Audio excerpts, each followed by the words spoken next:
Olá, pessoal. Eu sou a professora Márcia Gomes e, junto com a professora Raquel Santana, preparamos uma série de vídeos curtos para tratar do público-alvo da educação especial. Abordaremos os aspectos gerais sobre desenvolvimento e deficiência e alguns vídeos sobre deficiência intelectual, deficiência física, deficiências sensoriais, em que entram a deficiência auditiva e a deficiência visual, e sobre os transtornos do espectro autista. Para começar, falaremos um pouquinho sobre desenvolvimento à luz da defectologia de Vygotsky. Para Vygotsky, nós temos o desenvolvimento típico e o desenvolvimento atípico. No desenvolvimento típico, o cultural e o biológico caminham juntos. Há uma consonância entre o que se espera culturalmente para aquela idade e o que o indivíduo vai apresentar. Quando nós vamos para o desenvolvimento atípico, o cultural e o biológico nem sempre se encontram. Nós vamos ter um desenvolvimento diferenciado. Para Vygotsky, tanto a pessoa típica quanto atípica têm as mesmas leis para o seu desenvolvimento. Como isso é possível?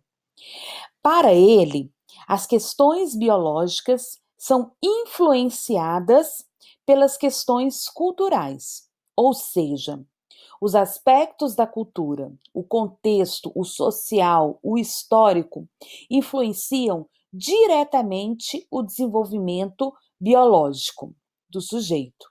Ou seja, tanto a pessoa típica pode não se desenvolver se ela não tiver um cultural que propicie isso, como a pessoa com desenvolvimento atípico pode alcançar níveis elevados de desenvolvimento quando as questões culturais vão influenciar. Prova disso, pessoas com síndrome de Down, que há 50 anos atrás tinham selado o seu destino para ficar em centros de educação especial, hoje estão cada vez mais alcançando espaço social. Temos jornalistas, temos pessoas que trabalham com questões administrativas, enfim. O que é importante considerar? Que sozinho esse indivíduo, seja típico ou atípico, não vai se desenvolver. Nós precisamos criar situações de aprendizagem para que o sujeito se desenvolva. Para Vygotsky, é importante que conhecemos os caminhos de rodeio, ou caminhos isotrópicos do desenvolvimento. A pessoa considerada típica, para alcançar o seu desenvolvimento, segue um determinado caminho.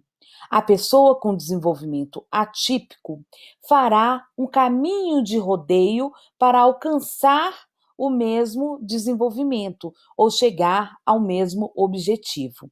Ou seja, há compensações sociais para que o desenvolvimento ocorra. Então, não podemos esperar que uma pessoa típica e uma pessoa com desenvolvimento atípico sigam os mesmos caminhos ou tenham os mesmos tempos de aprendizagem. Cada uma delas percorrerá caminhos diferentes para o seu desenvolvimento. Cabe a nós, professores, entender o desenvolvimento dessas pessoas, as suas singularidades, perceber quais são as necessidades de aprendizagem e gerar as compensações sociais.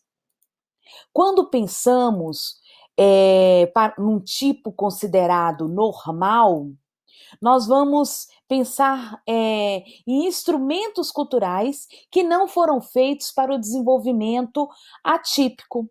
Nós temos, por exemplo, uma caneta, um simples instrumento para escrita. Ele não foi pensado para uma pessoa com paralisia cerebral. Eu preciso criar uma compensação, ou seja, eu preciso adaptar e adequar esse instrumento para que a pessoa consiga escrever. Para que ocorra o desenvolvimento da escrita nesse sujeito, eu vou ter que criar outros caminhos para que ele consiga alcançar esse objetivo.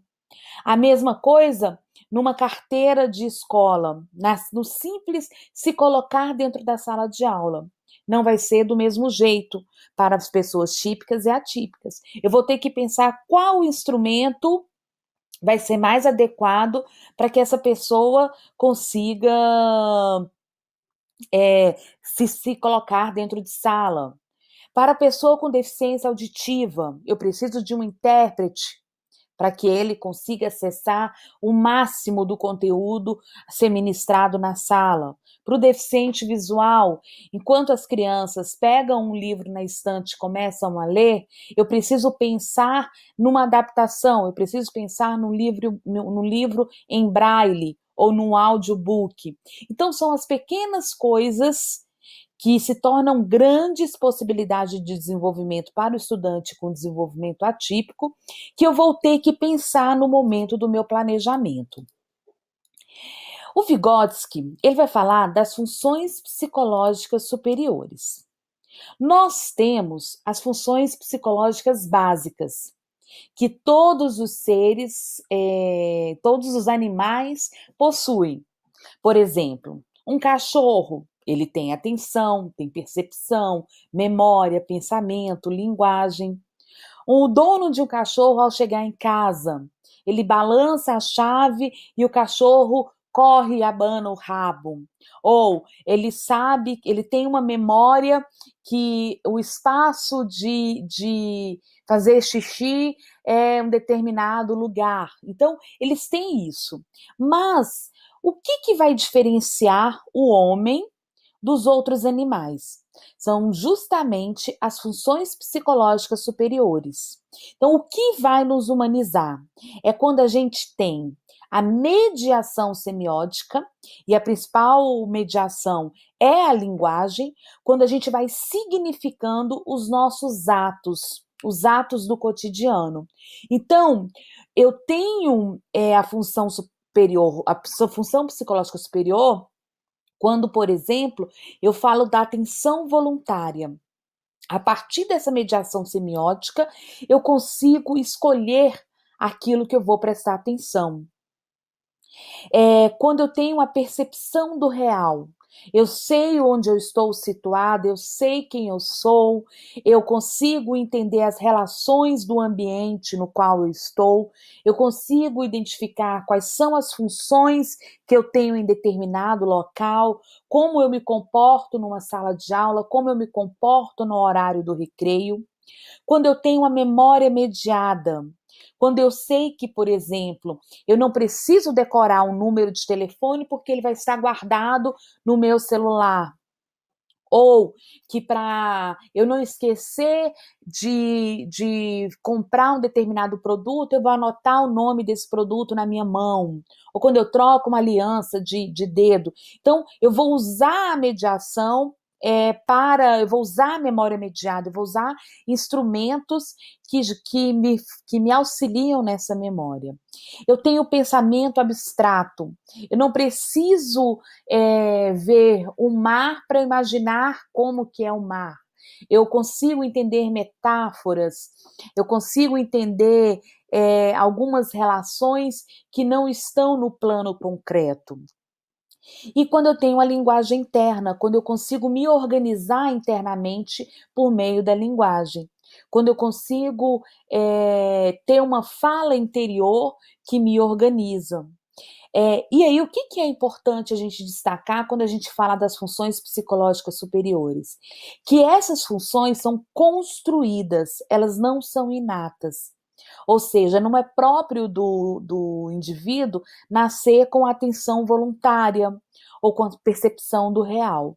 E se elas são construídas, se elas acontecem a partir das mediações semióticas, nós vamos ter que trabalhar isso com as pessoas com desenvolvimento atípico.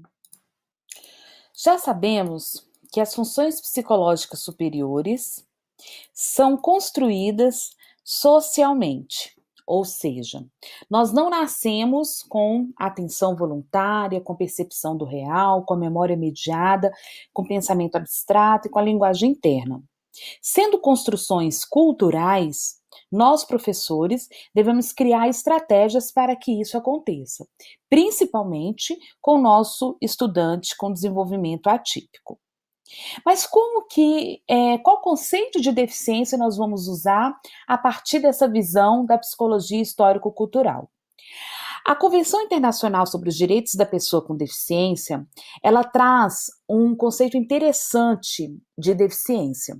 Primeiro, ela entende que deficiência é um conceito em evolução e que essa vai resultar da interação entre pessoas com deficiência e as barreiras devido às atitudes e ao ambiente em que impedem a plena e efetiva participação dessas pessoas na sociedade e igualdade de oportunidades com as pessoas.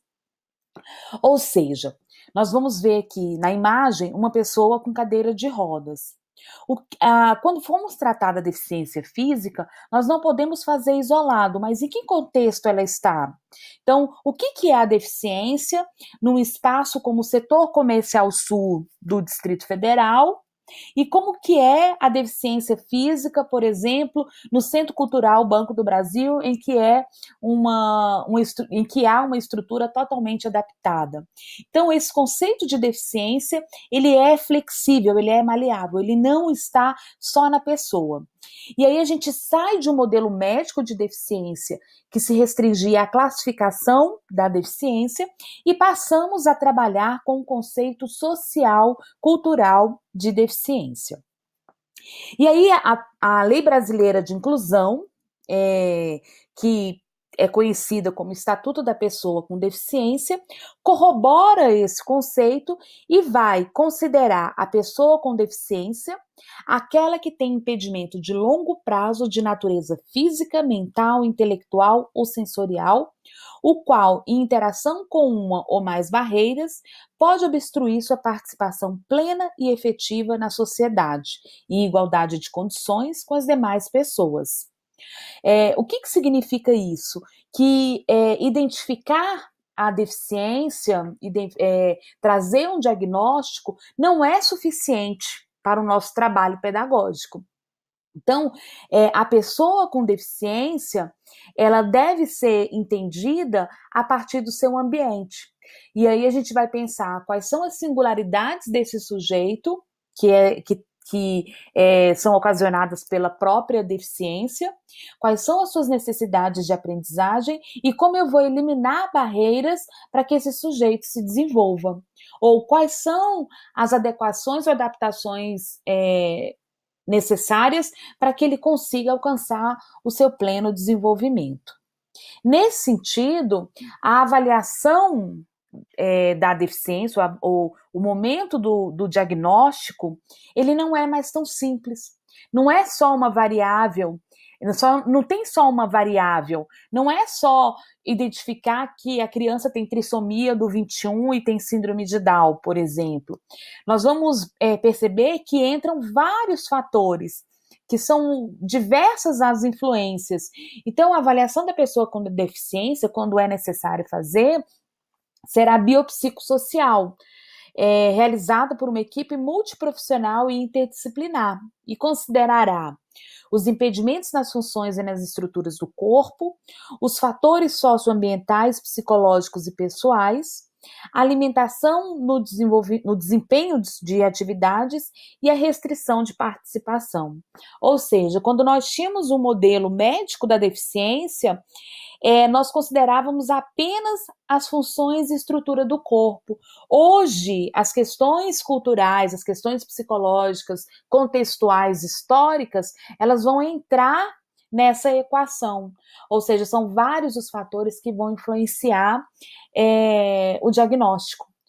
Por isso, não é só o laudo que vai me fazer organizar pedagogicamente as ações. Muito pelo contrário, eu tenho que ver esse sujeito concreto, Quem é esse estudante que está na minha sala de aula? Quem é esse estudante que está na sala de recurso? E a partir daí, eu planejar as estratégias mais adequadas para o seu desenvolvimento. Nos vídeos a seguir, falaremos das singularidades de algumas deficiências. Então, nos próximos vídeos, falaremos sobre deficiência intelectual, deficiência física, a deficiência auditiva, a deficiência visual e o transtorno do espectro autista. Aguardo vocês nos próximos vídeos.